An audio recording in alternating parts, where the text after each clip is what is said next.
While yes, some may make the argument that Teenage Mutant Ninja Turtles is not a Christian approved game because of the simulated violence, the genetic mutation agenda that is pre programming us to get used to the idea of genetic and DNA modification.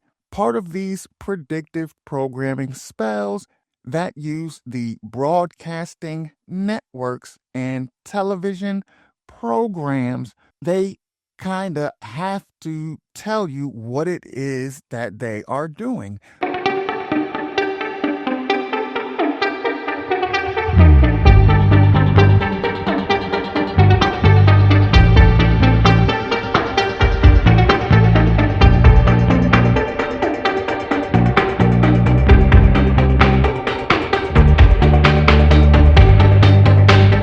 Welcome back.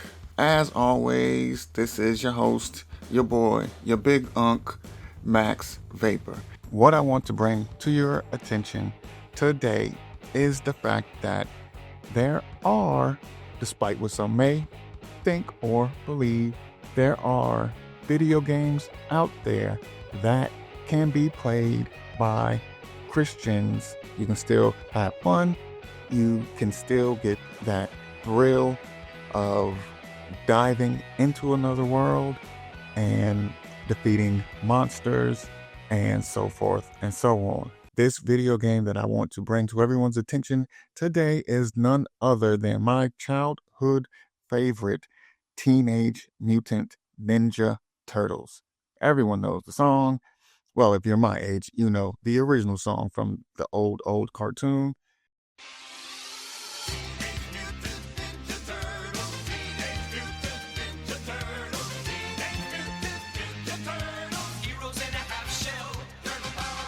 But the game that they have out right now is called Splintered Fate, and it is basically a rogue light. And what that means is you will pick your character, one of the Ninja Turtles. They also have the DLC available where you can play as Casey Jones. The way rogue lights work is that you will start your run, as they call it, and eventually you will die or get defeated, I should say.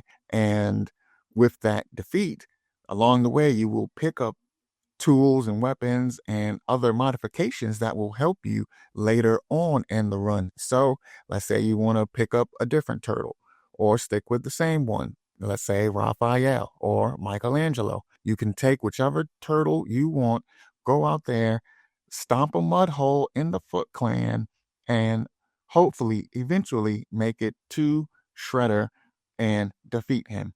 But the name of the game is to basically repeat these missions or quests over and over again, powering yourself up, leveling up, and ultimately using your past defeats to help you lead you to victory. And that is a game that I think everyone can have fun with.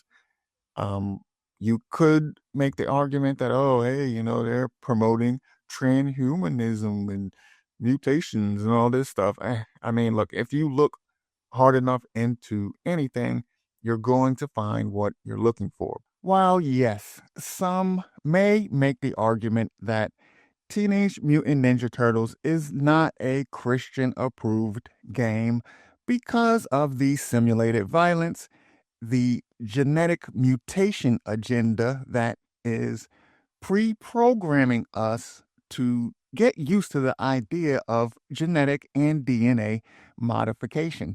Not to mention the potential conspiracy theory tie in where you have 4 reptiles who live in the sewer, which is obviously underground, and to top it off, they eat quote unquote pizza, which I'm sure some of you out there will be able to connect the dots to what it is that I'm referring to.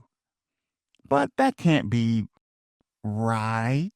I mean, Teenage Mutant Ninja Turtles was created well over 30 years ago, far removed from the modern day conspiracy theory that it could possibly reference in this day and age. However, could it also be a case of predictive programming? On more than one occasion, from Donald Trump becoming president of the United States, the discovery of the Higgs boson particle, to the three-eyed fish, and so many more. Number 33. Faulty voting machines. In 2012, people were outraged about a video showing a Pennsylvania citizen attempting to vote for Barack Obama in the U.S. presidential election, only for the electronic voting machine to select Mitt Romney instead. Maybe there's some in this truck! Clearly marked with danger killer bees on it, the bugs wreak havoc on the citizens. This bears a strange resemblance to the murder hornet invasion of North America when Asian giant hornets briefly terrorized the nation. Part of the thing that I think the majority of people don't realize about the spiritual world and the realm of the occult and dark magic is that when the practitioners of magic try to cast a spell on someone, due to certain circumstances, the spell could potentially fail and end up potentially rebounding back onto the caster. So, part of these predictive programming spells that use the broadcasting networks and television programs to enrapture or ensnare or captivate the masses is that basically they kind of have to tell you what it is that they are doing. But sometimes they might say it in a joking manner, or people might think that what the person is saying is so outrageous that this person must be joking. But in actuality, they are telling you exactly what it is that they are doing. Just a few drops, but yes, we do consume each other's blood on occasion for ritual purposes. Well, it's lasted a long time for you. I mean, you're still out here doing these songs, you know, you're still on tour. I do, but I don't take it for granted. Why do you still do it? Why are you still out here? Well, it goes back to the destiny thing. I made a bargain with it, you know, a long time ago, and I'm holding up my end. What was your bargain? To get where I am now. Should I ask who you made the bargain with? with the chief commander. On this earth? And on this earth, and then in a world we can't see. Then he literally confesses to praying to the devil. He didn't only confess to his connection to the devil in this post, he also did it in this song as well. Youngboy admits to misleading his fans for the devil in his song called This Is Not a Song. Youngboy admitted that he has misled some, referring to his music misleading his fans, putting them on a path of destruction that would lead them to a burning end. In another one of Youngboy's songs called Devil's Child, Youngboy admits to selling his soul and being a devil's child. In the hook of the song, Youngboy raps, "I see demons in my dreams," versatile, and he also raps, "I'm dripping blood out in public. I'm a devil child." As I see it, I just grab it. Man, it's very demanding. This whole industry, this whole system, shit demanding. It's very, all this shit ran off of money. All shit do not mean nothing, and it's very demanding. This whole music industry is very demanding. As I saw the crosses in the Jesus piece, I just grabbed it. It really don't mean nothing. And as I say, this shit demanding. I'm very demanding. Man, there's a lot of devils that's coming in and out my door. So that way, when the time comes for an account and a judgment, and everyone has to answer for their actions, the person can't cop a plea of ignorance and say that they didn't know what was going on, because then the judge can point to instance after instance of their favorite entertainment personality blatantly stating what it is that they are trying to accomplish. So the person can't say they were tricked.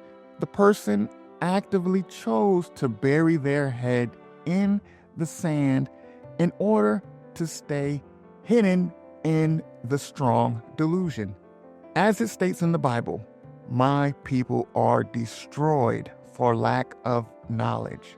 Not only that, but you have others who are trying to sound the alarm bell and are crying out in the wilderness for people to wake up.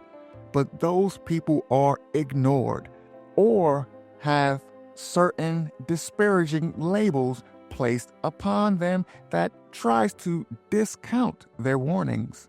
So, with all of that being said, I just want people to be fully aware of the possible red flags. However, is this a game that is bombarding you with occult and esoteric influences that could lead you astray? In my humble opinion, no, not necessarily. You play as colorful green turtles that do karate and fight faceless ninjas and robots that look like mice. You battle against a Japanese man who has generational beef with a talking rat. It's a silly game that, as long as you don't idolize it or the characters portrayed in it, I think most people will be okay with playing a game that gives them a bit of a challenge and is a lot of fun. But if you just want to turn your brain off, dive into some fun Teenage Mutant Ninja Turtle ninja action, then this is the game for you. Take out the leader.